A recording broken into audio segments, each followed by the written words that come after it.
Welcome in, ladies and gentlemen, boys and girls, to an episode of United 96 podcast here on the RFK Refugees Podcast Network. Classic edition, throwback edition. Actually, the real reason we're doing this is because it's producer Brian's birthday. So happy birthday, producer Brian. Happy birthday. He is on vacation. He did not want to spend his birthday with us. And honestly, I can't. Unacceptable, really. I can't. No, I really can't blame him, to be honest with you.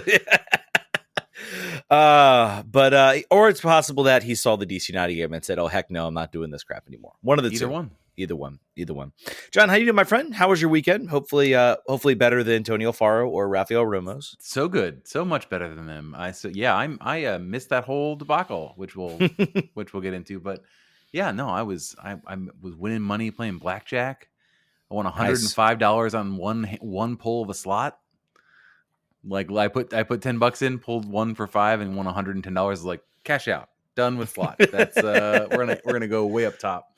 And then Sunday had a nice little brunch. It was a good weekend. What about you, Ted? Well, I mean, I spent all the last week at the beach, so that was good. Very good. That was very good. Nice, very relaxing. That's me next weekend. We're cross. Which beach did you go to? I went to Topsail Island Beach in North Carolina. Very nice. Very nice beach. One of those beaches you probably don't even know about. So I don't know about it. Exactly. That's why it's great. Because John Hoffman does not know about it. Yeah, got back Saturday and settled down, watched the DC game that went the way it went. Then I tried to. The Kickers played at 10:30. Normally that was good. Now that game was 1-0 at halftime. It was 11:30. I started getting tired, and just decided that it was a good time to actually go to bed. And I was like, I don't think I can handle much more disappointment. And I really should have stayed up because they got a last-minute 2-2 draw. Goal from Bentley. So I shame myself. Maybe I should just stop watching my team. Maybe I should just end it. Just do it. Let's try it. 1 week. Try 1 week and see what happens. Exactly.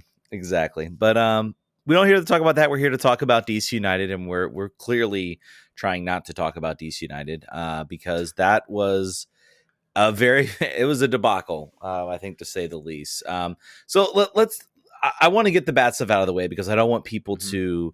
I am going to say, believe it or not, I do think there are some semi-positive things about certain portions of that game that I think are worth talking about.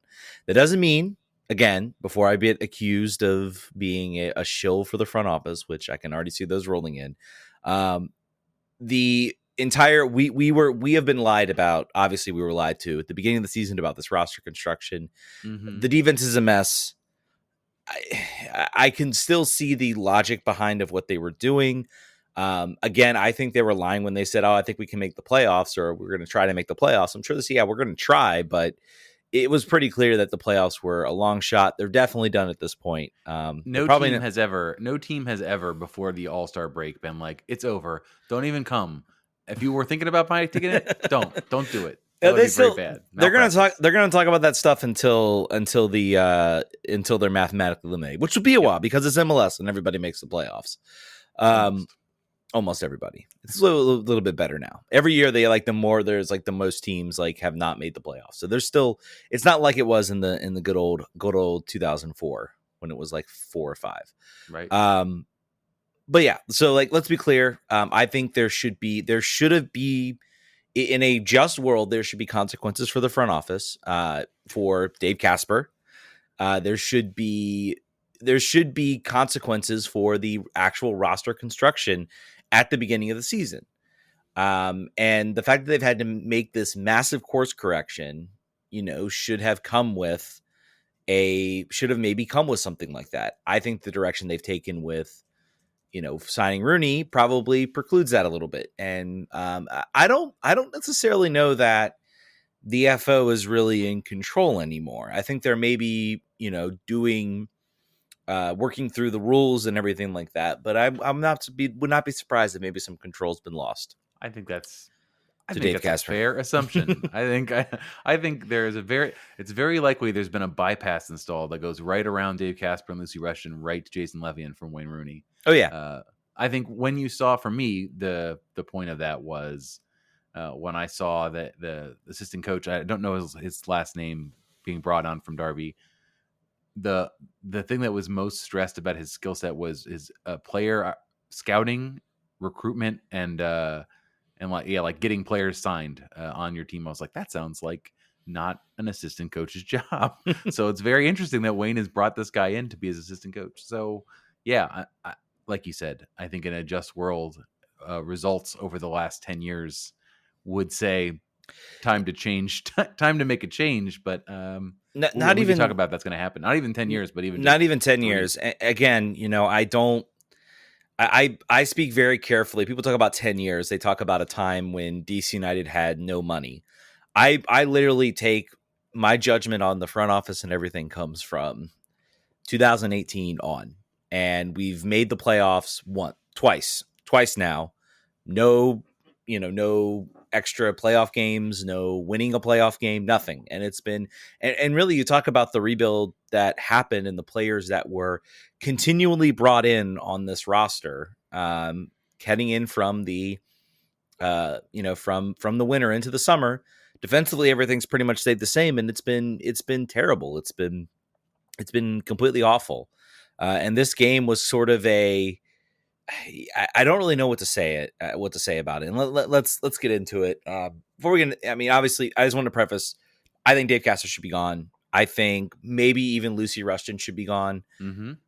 It's tough on Lucy because she's only been here a year, but she was a huge part of this roster construction for this offseason. It's been an unmitigated disaster. So, I mean, there should be consequences for that. And there's one thing DC has done for so long, it's sort of hold on to things maybe way too long. Case in point, they probably should have gotten rid of Edison Flores in the winter and found somebody else, or already had a plan together. And it was very clear it was no, we're just going to kind of keep everything together and push it forward. And yeah, so it's awful. So, but let's get into the game. Let's talk DC Philly. First and foremost, what makes this game so tough, the comparisons were already flying. When the game was 6-0, I'm like, people are going to compare this game to the 7-0 drubbing that took place. That was sort of the end of the Chad Ashton era and the beginning of the Wayne Rooney era. And that game was very clearly Philadelphia were 7 goals better than us. They walked all over us from minute 3 to minute 90. It was all Philadelphia. The entire team was completely bereft of ideas. They were not effective at all. Absolutely 100%. Like that is a game where it was like 100% deserved 7-0 game. And not that I'm saying they didn't deserve the 6-0 game, but from a pure soccer perspective, that was a deserved 7-0 win. This 6-0 game was different. And I believe it's been talked about on Matt Doyle's article. The first 35 minutes for DC were not terrible. They were actually incredibly decent. They generated several chances, had what I would consider a clear penalty shout. They probably should have had a goal, and probably should have gotten at least something out of this game. And I think it's not unreasonable in my mind to say that the amount of effort that they put in the first 35 minutes on the attack, the amount of chances they generated, to then come away with nothing and then give up a goal 2 minutes, in the 37th minute, I think does play an impact. Now, as a team, you have to figure out a way to bounce back from that. And they did not. They absolutely did not. It was kind of a downhill spiral from there. But for those first, 35 minutes, obviously, I think probably the best play of the night was Andy Nahar plays a scintillating long ball over the top, controlled by Miguel Berry, who actually does a good job sort of collecting that ball, holding it up. Ravel Morrison is charging through the center. A nice ball off to him. He tries to take a shot. It's a nice save from Andre Blake. And then I know for a fact, I think we maybe got to start calling Taxi when Taxi like floats to like the sort of the far corner of the 18-yard box. That's usually like his I think maybe we should need to call that his like Ovi's office or something like that, because he's always going to try to shoot from there, and he hits the post. And then obviously then there's the handball shout that comes, I think, from another Ravel Morrison shot. So he showed some, more improved attacking chops. I think I came away from those first 35 minutes before everything went to heck as, okay, we're starting to see maybe a development of an actual offensive identity here. Just slightly push back against that, not having seen it. I will counter with the fact that the full-time stats, they still only had 2 shots on goal. So even if in the first 45 minutes they were really putting something together and maybe making some chances, they shot the ball in a position where it could go in the net twice. They did have an XG of 0.72 in the first half, which was only doubled by 1.64 for Philly in the first half. Which, well, I again, believe, that comes from a penalty, so Sure. probably about even XG from the open play. And then second for both half sides. was only 1.95 for Philly, despite the fact that they got a lot more than 1.95 goals in the second half. Yeah, that's the beauty or torture of expected goals. Yes, not unconvinced there's a baseball guy out there who made this stuff up, but either way, it is a pretty healthy way to tell goals. So I'm not so concerned about the expected shots. This was an improved performance in a lot of ways. Again, one of the shots on target you're missing is the fact that it hits the post, and that's not a shot on target if it hits the post. Okay, so 2-1. It's a 2-1. So, but it was a sense that you saw sort of an actual team that appeared to be trying to put forward an identity, and it was fairly successful. And you know what? I'm not really gonna talk about the penalty shout. I feel like apparently this has been, and I have not been able to keep up with the league as much as I have loved to this year. But apparently there was a similar incident that happened between a Dallas and a Philly game. I know that the interpretations of handling has changed. In my opinion, from that distance and that type of shot, if a player is using his arm to stop a potential goal and a shot on target, that's handling and that's a penalty. Unless his arm is completely enclosed in his body and he is not making himself any bigger, I really don't care about intent or anything. He is using his arm. His body is bigger. His arm is outstretched, and he is blocking that shot. Should have been a penalty. I don't know why it wasn't reviewed. I kept refreshing the MLS communications to get a sense. There may be that they do that this week in VAR. Maybe they'll review it. Maybe we'll get some actual explanation here as to the interpretation from the offside law. I know if I'm refereeing a game and that happens in one of my games, I'm probably calling a PK. Let's be serious. I think most people would have called a penalty kick there, but it wasn't called. And I feel like Wayne Rooney's playing his team got rocked 6-0, so he probably was like, I don't even want to talk about the referees. They did great. They were fine. They were good. That was not why. Yeah, that was not why we lost. Basically, he's very glowing review of Ted Uncle. It's probably like the first glowing review he's ever gotten from any coach in this league. Let's talk about this. Let's talk about the second half. So, yeah, what happened? I will cop. I did not watch it, well, and I think also it would be illegal for me to watch a 6-0 replay. I think it's not allowed. Basically everything that I have read and everything that I have seen says it was a capitulation, sort of the second half, and that Wayne Rooney did not recognize his players. Is that? Yeah, is that fair? It's a fair assessment. I think with how well the team looked in the first 35 and then the 37th minute, Victor Paulsen obviously filling in as a center back.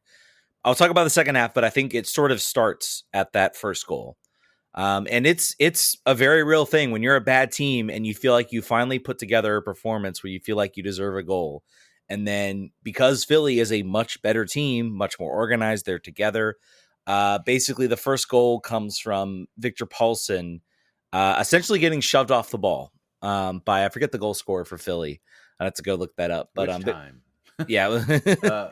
Mikhail Ure. Yeah. So he basically gets shoved off the ball for the first goal. Goal goes in the back of the net. I don't think it was irredeemable at that point. But then I think you have, of course, Tony Alfaro making a play on the ball. Again, Ten Uncle's right in front of it. And says no foul, play continues. DC gets a counter, goes on the attack. He then gets a whistle, says, no, you need to go back and take a look at that. Comes back, there's a PK. That's right at the end of the half. So you went from a game where you were thinking you were possibly going to score, you were putting together good effort, to now being down 2-0 entering the half. I'm sure, I'm sure everybody was like, no, focus, we can do this. The third goal, was, I think, kind of maybe the breaking point. And then it's kind of like, here we go again. And then it was just a absolutely debacle of individual mistakes, individual errors. Tony Alfaro, I think it's a pass backwards. and tries to like shield it. I don't know if he's trying to find Romo or whatever he's trying to do. And a Philly player just kind of beats him like a drum. I think slots in. I think that was the fourth goal. Then the fifth goal comes from a really bad, really awful pass to Rafael Romo. The Philly keeper strips it, slides it in the back net. So just two terrible goals and just absolute calamities. And at that point, I mean, it was pretty clear that this team was done and roasted. I will say, you look back, I don't remember every goal of the 7-0 loss, but I would say, I mean, at least 3 of the goals or even 4 of the goals that happened in this Philly game were just unforced individual mistakes from guys who hopefully will not be here next year. That being Tony Alfaro and Rafael Romo.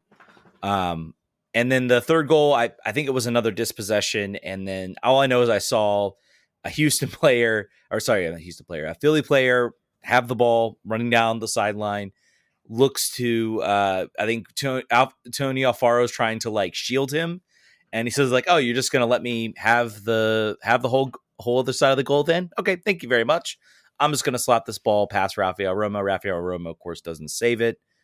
Back of the net, 6-0. So just a lot of terrible, awful individual mistakes of guys who I don't think are going to be here next year. So a couple questions for you. Mm-hmm. What do you think about the goalkeeper rotation going back to Romo after a midweek game at LA? Do you think, because it was alluded to that was what it was, like he was just, I don't think he had the legs to play another 90 minutes after playing at LAFC. What do you think about that? I think with everybody's talking about, the position of goalkeeper and how fitness and match sharpness are not, as big it's taxing on a player, as taxing on a goalkeeper. And I think for the most part, that's true. I do think we need to look at David Ochoa and think, I mean, not only has this guy not been playing, not getting game time, he has not been training for whatever reason, which we have not. I don't think we've gotten any sort of real like official story as to what happened here. He has been was on the roster, barred from even participating in training. So he has not been getting any sort of training reps, nothing. So I would argue his situation is unique. I'm not reading too much into that just yet. I'm not reading too much into it just yet. I think you will definitely see him. I think there's a good chance you'll see him for the rest of the year. You better. We don't have him signed next year. So if we signed a player who had not played or practiced, and we're going to bring him along slowly, and he's not signed for next year, that was a curious move. And now we actually have 4 goalkeepers on the roster, because Bill Hamid is back in training. So this is just wild. I think if Bill is back and healthy, I don't care if he's not going to be here next year. If the choice is between him, Romo, and Kempen, it's Bill. I think that he gives you the best chance to win. I think that's just. He had a rough couple games at the beginning of the season and went down injured yet again. But Rafael Romo has. I mean, the statistics do not lie. He is like the worst goalkeeper. Yeah, there's an argument. Go ahead.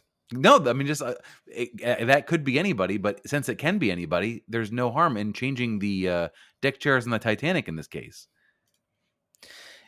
I think the real question is, honestly, the real question is, do they think, one thing that causes me this whole rotation thing is like, do they possibly think that he has told them, thanks, I'll play, but honestly, I don't think I want to sign, or don't talk to me about Ochoa. Yeah. That would be hilarious if they had not figured the answer out to that before they made that move.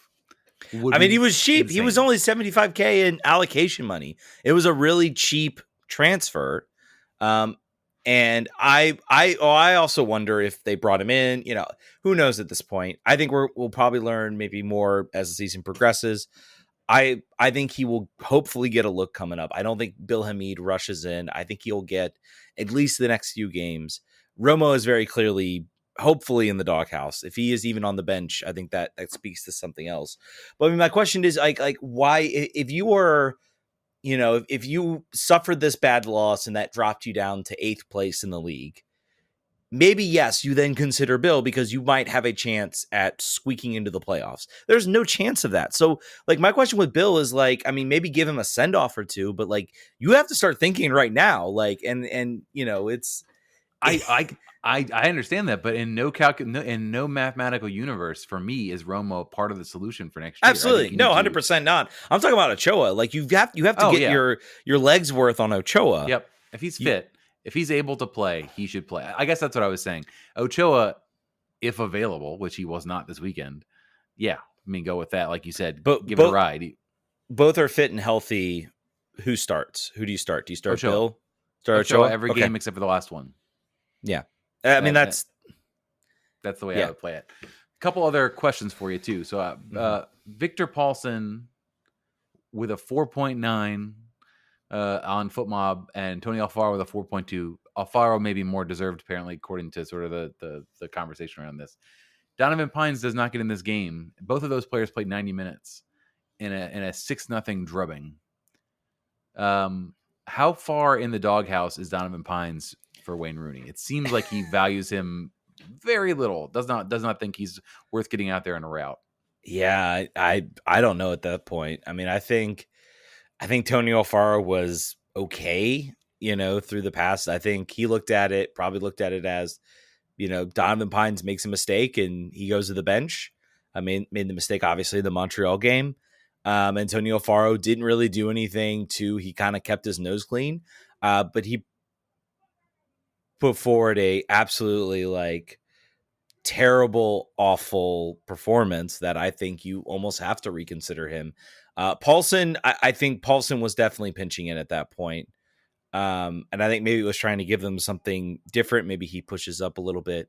Didn't work. He's not a central defender. He got bodied off the ball like so easily. Yeah. So I don't know. I give a little bit more, I guess, credence to the fact that he was clearly playing out of position. Like he's not a central defender. He's a defensive midfielder. But Donovan Pines is. So I think maybe at a certain point you maybe throw it. So that just to me says like that's when you look at Wayne's evaluation of a player. Yeah. I think it's safe. Russell Canals is another guy that you have to say if he's not getting any playing time, you know, they're going to figure out a way to move on from him. Well, they just brought in Ravel Morrison and Victor Paulson. So, I mean, those are guys that you pay a lot of money for them. They're going to play. And I think they're looking, one question I have for you. Yeah. Is anything about this? We all talked about, you know, we all were positive, I guess, about Wayne Rooney. Like, is your concern level about this whole experiment, is it elevated at all after? I mean, I know you didn't watch the game, but is it elevated at all? There are some people out there, you know, we're on the Discord who are starting to think that Wayne Rooney is a fraud and that he's not a good coach. And this is going to be a disaster. I don't, you know, if you look at this roster, look who's playing right now. I mean, I don't necessarily. Tony Alfaro and Guidry starting is not a situation you want to have. I don't think Miguel Berry is a starter in this league right now. I don't think he puts away his chances. Durkin, I thought has been having a pretty uneven season. Wayne Rooney said he was the only player that could hold his head up in that game. He was the only one that sort of had played a good 90. And really, I mean, looking at that 35, I thought he was one of the better players out there, along with Andy Nahar. He has turned his season around, I think, as he's gotten more settled in the team. I think he has almost done what we all kind of thought was potentially going to happen when he was a homegrown, was that he displaces Russell Canals in that center defensive midfield role. I think he's starting to make a claim for that position. He's also a lot cheaper because of the under 22 initiative. Yep. Although Russell Canals is also making not a lot of money. Yeah, I mean am I more concerned than I was before this? I think the season has always been lost since he took over. The win in Orlando was a fluke. I think it's important that we continue to play the young players that we think are going to stick around. So I like Jackson Hopkins getting a run through this. He's in a bit of a lull. I don't think he is certainly not hitting the heights that he did in his first couple games, but the fact that he continues to play is both, I think, probably a self-fulfilling prophecy of the fact that you moved on Gressel Mhm. on the back of he's going to play. So now you're like, now he's going to play. Scored a goal that weekend too. He did more goals than DC United scored in 5 games. Thanks to, Yeah. that's a sad stat special from Stephen Goff. I think that we've got to see this winter window before we evaluate. If he has a team similar to this with like maybe a few small changes around the edges, I don't think we're going to get a lot. I don't think it's going to get a lot better. I don't think it's just a matter of time for this team to learn this system. I don't really. There's part of that, but I think it's also just the players. I think it's been alluded to many, many times that this roster was built for a different formation, and one window cannot change the strengths and weaknesses that you built around on purpose. So the winter window is going to have to see a lot of movement. It can't be a little bit of fixing around the edges. You've got Wayne for one more season. You've got to do it then, or tomorrow it's another wasted year, and you're starting this all over again at the end of 2023 with no coach and some players that were only here for Wayne, including the player whose reason Christian Benteke came here to play for Wayne, and because of Wayne's sort of telling him it's great. So it's tough. This has got to be this. If the conversation in the post game was, I don't know who asked the question, but like, you realize we need better players, right? Like that's part of the thing. And he's like, I'm going to pressure the front office to spend the money. And if they don't, I think Wayne might even leave. I think if he gets to the beginning of the season, because he doesn't want, so he gets this half season hung around his neck of this team who is losing 6-0, scoring no goals for 6 games, and then who knows how long this goes? It could continue. There's no you flip a coin every time. It could land tails quite a few times in a row before it lands heads. So he is not going to want to go through a full season of sort of bottom of the barrel players. Not to say this is the bottom of the barrel roster, but you know what I'm saying? Like not the players he wants.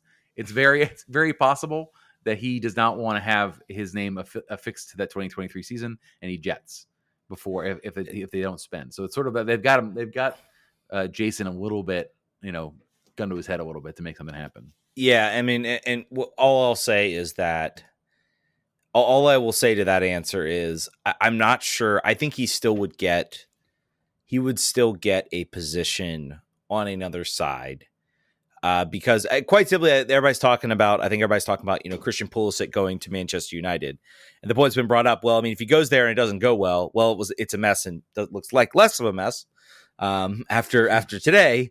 But basically like, oh, it was a mess, when you got there, and it's still a mess, and you were hamstrung. I mean, everyone knows the reputation of this ownership group and their unwillingness to spend money and their thriftiness and all of that stuff precedes it in a big way. I think that would be a pretty easy sell, so to speak, that, I just had a bad time. And, look, and I think honestly, I really don't, I would say of those happenings, I would say that would probably be like a mid-season, I'm done, I'm out of here type of thing. Mm-hmm. If it's really going bad, and it might just be like a mutual thing of like, nope, we're done here. This was fine. We have to rebuild again. I certainly hope that doesn't happen. I hope he gets what he wants. I think the team, the real question I always have is everybody talks about, they need to invest more in the roster. And I'm like, with MLS, it's like, it's not exactly work like that. Like, unless you're really good at convincing, Gareth Bale or a Gareth Bale level player to come over here on a damn deal, unless you live in an area like DC or like LA or New York. Like, I get a little bit like, I feel like people just think like, and I've seen it on, I've seen it on our Discord and everything. It's like people just like, oh, well, you just take all the money that you're investing, you invest in the bottom half of the roster. Like, that's not how MLS works. MLS doesn't work like that. You have a set amount of money you can spend, and you have some other money you can kind of buy and sell within the league. That's it. That's all you got. So, I mean, are you talking about like another? So you have Taxi Funtas, clearly a big time player. You have Christian Benteke, big time player. You have Paulson, who they can apparently buy down. They better. Yeah, I mean, obviously they better. So that leaves one slot that you can actually spend an unlimited amount of funds on, and then the rest is just working within the league and trying to be smart and find value within the league. That's really what we're talking about here with like MLS. So I just that's the part that like concerns me, is when he talks about how, I want more investment in the squad. I'm like, you don't really have a lot of investment room. I think that you can invest unlimited amount of funds in one player. You can maybe find a U22 initiative player. You can spend a bunch of money on him, but you can only pay him a certain amount. So there's like limits on everything that you can do other than your designated players. And I agree. I think they should go out and spend money on a designated player. Young money. So get some young DPs. That's all you could probably do. This team has to get better. This team made their weight in those years at RFK at being very much finding value in players. And that has almost entirely vanished. Entirely vanished. They have not been able to bring in a solid player from another team, a free agent. They're not really active in the free agent market. Like they have to get back. Ola is probably the last one they brought in on a reasonable amount of money that then almost won the Golden Boot. So that's true. But even that was a transfer. He was in China at the time, and they brought him back. So even that was a transfer. I'm talking about like your Josh Wolfs, your Dwayne DiRosarios, those types of moves where you're making a trade within the league or bringing somebody in. They, I guess Julian Gressel would be sort of the one example. Paul Arriola. He was a signing, and they're all going. They have all gone the other way since then, and they've all gone the other way. So they've done that, but it's not near at the level. And maybe that's just the nature of just a more expensive league. But I mean, in my breath, not only does this team need to go out and sign another designated player that they can spend in limited money. Maybe that's the investment, but they have to get better at sort of finding value in this league and convincing guys to come over here and really trying to build sort of a foundation. Because if you just have Benteke, Taxi Funtas, and I don't know, Lionel Messi, and then nothing else underneath them, it's still going to be a disaster. So, yeah, that's Messi, play Sammy Guidry as your left back every game, and have Rafael Romo as your goalkeeper. I mean, Sammy, honestly, I would not mind having Sammy Guidry. I can't remember if that's his name right. What's that? Guidry. I would have Sammy Guidry back on the team. I will not mind having him back. You want him to be your starting left back every game? No, probably not. I want some competition there, obviously. Yeah. But as a spot starter, fill in, he's actually growing a little bit on me, so to speak. Also, Hernan Losada, please, buddy, get off. Yeah, man, move on. She's not thinking about you anymore, man. It's time to move on. Everybody knows you. Everybody knows everything. The only people that are still buying with you are the people that I never want coaching youth soccer kids ever. Or being anywhere around any other youth soccer game are the ones that still think you're a good coach. In case people don't know, what we're referring to is on Hernan's IG story this weekend. He just showed a picture of him watching the 6-0 scoreline against the Union, and you could tell it was to show the scoreline. Could have been any other point in the game, but he waited until the last goal was scored to take the picture. So yeah, man, we get it. Have fun doing whatever you're doing. But this team we're all in the hole we're in right now. So. Yeah, I think you know one thing you can spend money on, Ted, with no limit, and something I would do. This is my moonshot. I think you call Garth Lagerwey and say, "I'm going to make you the richest general manager in MLS. What do you want? What do you want? You can have it. I've got the money. I got Steve Kaplan over here. He's got a big fat checkbook. You name it, you got it. Let's do it." That's how you spend money. That's the way you make this team better, by spending money that isn't controlled by the cap. No, absolutely. Do you want to come here? Probably not. But money talks, and that's the only way you can get something like that to happen. And maybe that's the investment he's talking about. That is absolutely something the team should be spending more money.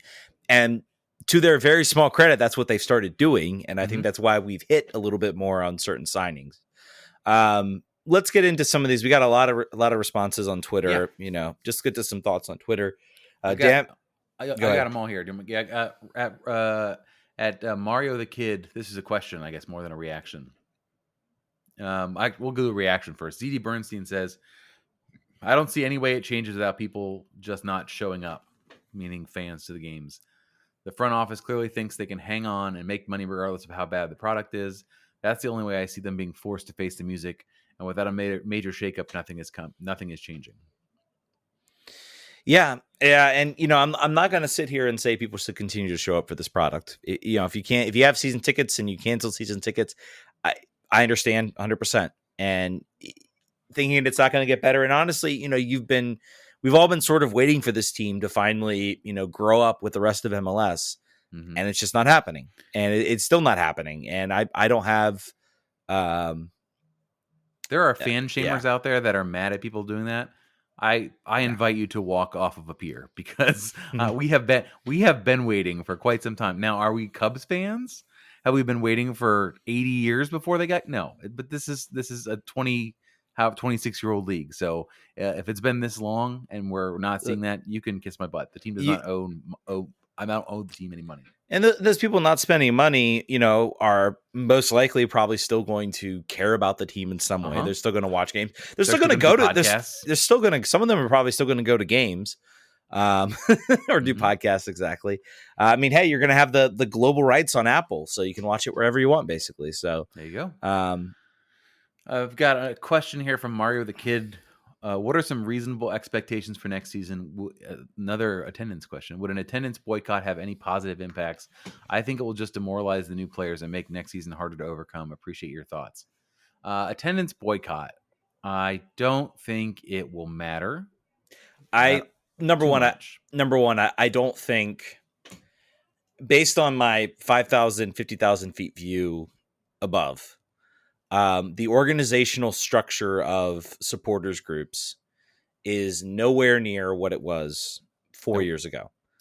Absolutely nowhere near where it was 4 years ago. It is it's caused by a lot of things. But I mean, it's just nowhere near where it is. So honestly, the impact's already being felt. I went to, and again, I'm not besmirching anybody that sits in that section, that puts a lot of energy into it, that, chants, the drum section. La Banda's fantastic when I went to the game.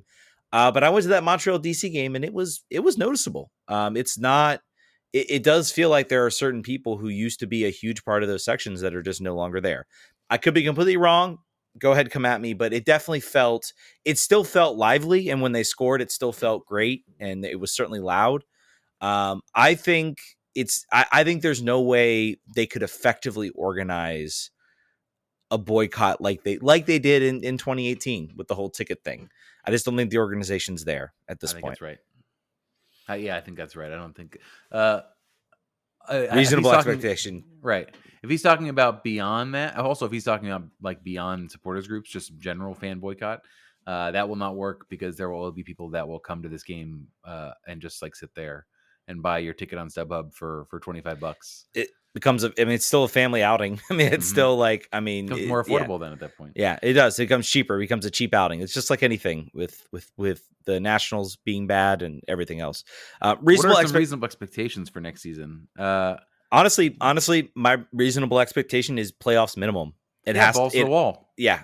If they had signed another project coach, Hernan Losada, Luchi Gonzalez, okay, my expectation is probably not playoffs. You made this signing. You have this short term, or maybe if Rooney was on a 3-year contract guaranteed, even then I would still be like, I think we need to see more. No, you made this signing, this big time splash, giving him a year. It's got to be playoffs. If this team misses out by a point next season, massive disaster, absolutely disaster. Yep, agree. Absolutely. So I think in my mind, it has to be playoffs, unless that contract is extended at all at a certain point. Has to be playoffs. 100%. It blew my mind that Lucci was just available, and a team like San Jose could make that move. A team that I think if there's one other team with as well earned a reputation for cheap ownership, it's the San Jose Earthquakes. And when he got brought on, and he said that was a condition of his. He's not the first coach in San Jose to say that's the case. Previous coach also said that and is now applying his trade elsewhere.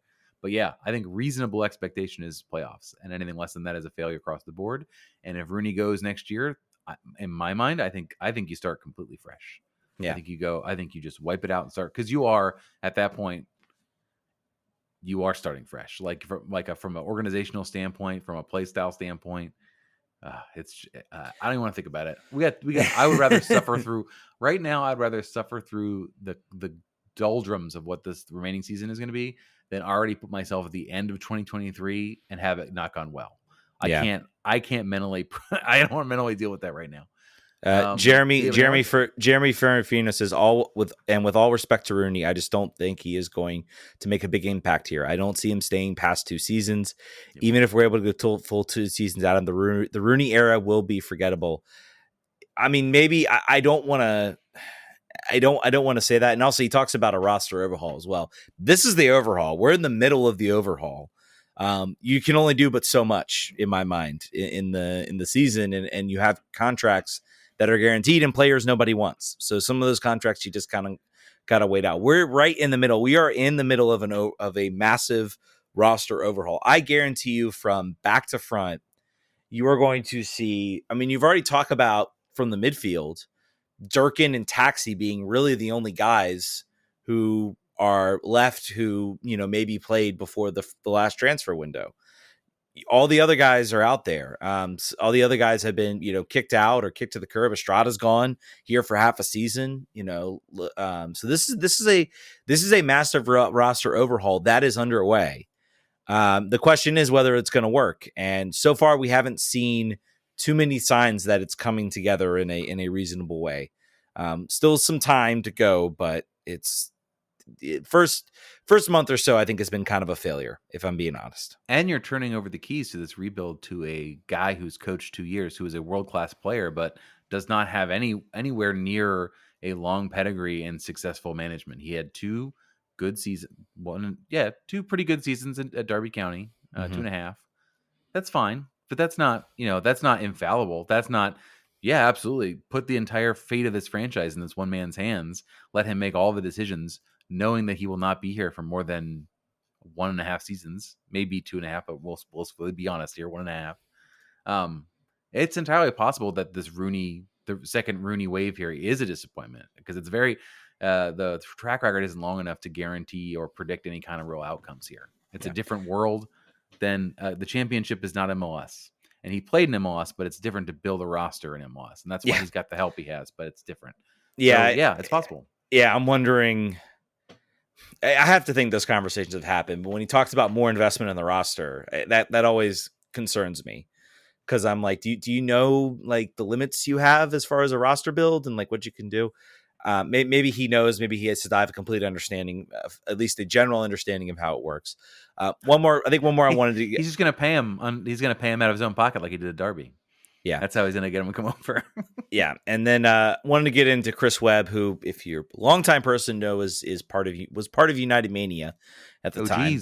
OGs, my favorite soccer podcast. And I feel like we have to pay homage to him when he writes to us with a comment or question. So what can be said at this point? It's been an active failure on the front office's part to put a competitive team on the field. I like the moves they made to try and improve the team, but being non-competitive clown show is not what I expected in the Lucy Rushton era. Honestly, yeah, this is. I think Lucy Rushton, and despite what I think about needing sort of a clean house in the front office, you almost made this move for Wayne. I do think there is an argument to be made. You kind of have to keep the front office intact, because Wayne's not going to be the guy who's going to know how to trade for allocation money, or, going to have connections necessarily to talk to some of these other GMs. And I think that's honestly why Dave Casper has stuck around, because he has a real institutional knowledge of all these rules and regulations and everything.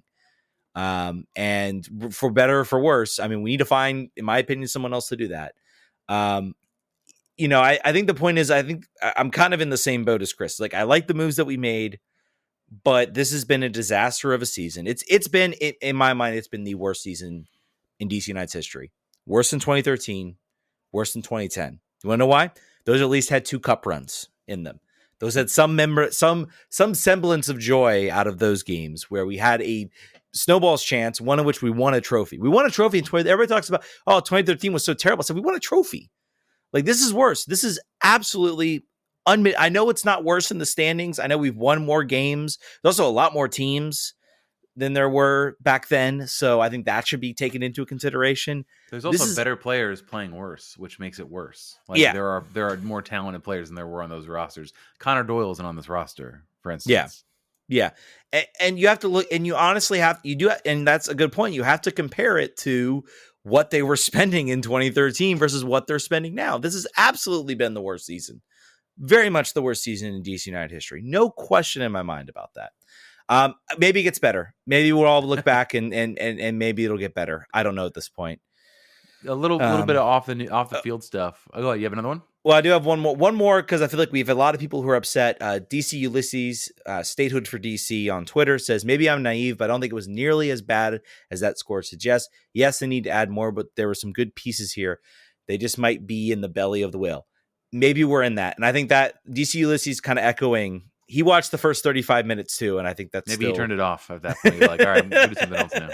Yeah, I mean, again, so I think we'll see. I think it was important maybe to present another side to what's been going on in that game. So go ahead. Is there any chance? I saw this on Reddit. Somebody posted this, and I was curious what you thought. Taxi's agent at the end of this season, seeing sort of maybe going into next season, having no faith that things are going to turn around. Do you think he's a player that is a potential flight risk of wanting to? I would say the joy is not there that was there at sort of the beginning of his tenure here. They traded his best friend. His other best friend had his knee snap, so it's just kind of him out there. Do you think there's any potential risk of him saying, "All right, that was fun, guys. I'm going to go back to Europe now. Thank you." I think there's certainly a risk. I think there's absolutely a risk. I think it's less of a risk. I think he understands. I think he does understand that things haven't gone well. I think it's on Wayne to convince him to give him another offseason, to give him another chance. I think it's on him. It's on him. If he develops an incredible strike partnership with Benteke and they score goals, even if they're still not, putting games away or being successful. Benteke.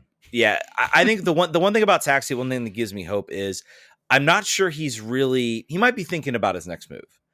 This was a move, I think, that for better for worse was his sort of big payday. This team came in, said, we think you're good. We want to give you, what contract do you want? How much you want? And he said his number and they're like, that makes sense to us. Let's work out a deal here. So I think there was a sense with him that this is his big payday. I may lead to bigger paydays if he performs well. He's already got an all-star appearance out of it. He's already had success. He's clearly like the best player out of this. I think it would be worth it for him in his mind. And I think to maybe give it a little more time. It would make sense to me, honestly.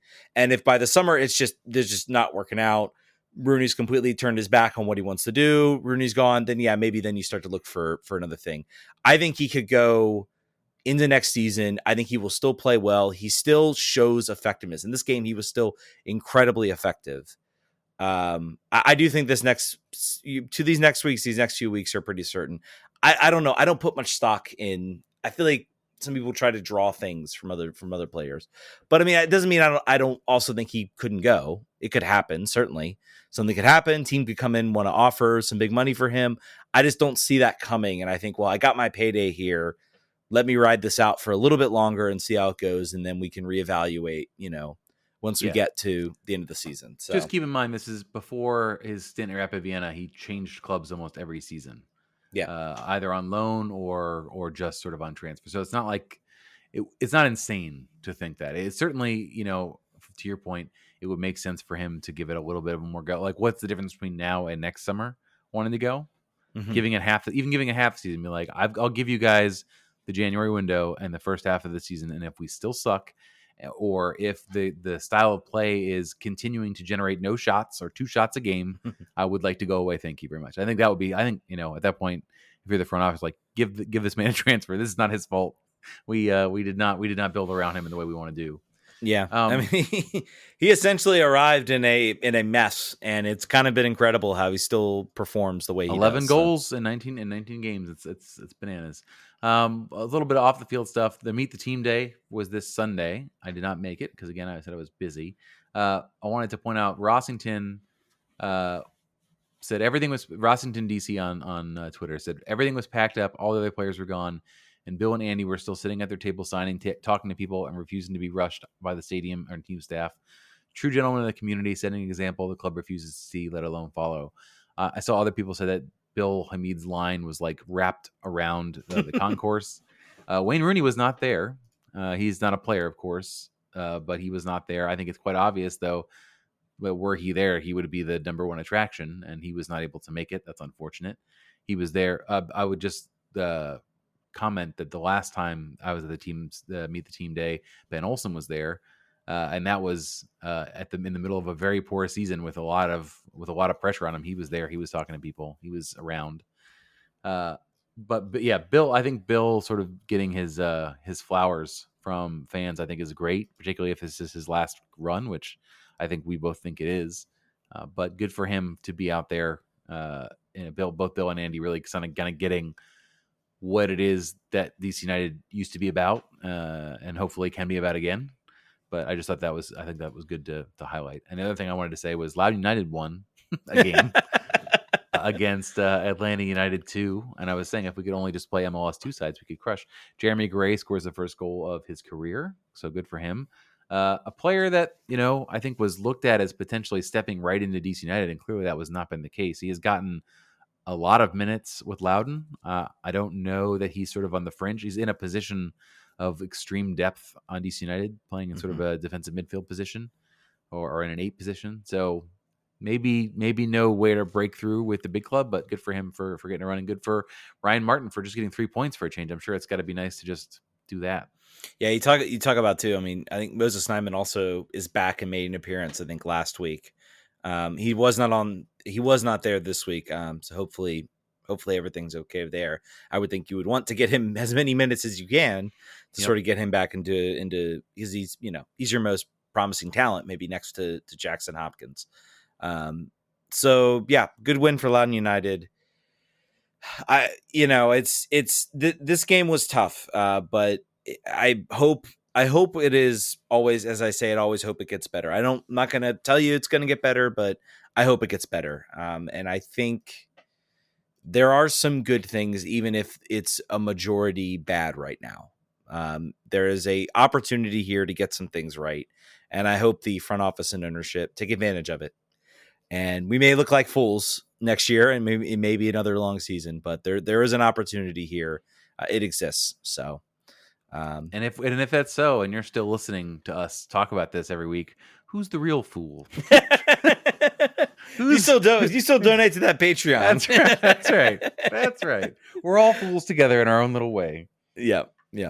All right, folks. I think that's going to do it for this week's episode of United 96. Thank you guys so much for listening. Definitely check out our next podcast. Speaking of the Patreon. She's Patreon. You're going to get this right away. We got some interviews. I think you're organizing another interview with a Spirit player. We'll see. That has gotten a little bit of a timeout for a reason that we'll discuss here on Kindred Spirits very shortly. Yes. So definitely check out Kindred Spirits. We're going to be talking about the surprise dismissal of Chris Ward. That'll be coming out, I believe, on Thursday. Maybe want to try to get it out earlier. There might be some more. We'll that out tomorrow too. Good idea. Maybe that'll be available tomorrow.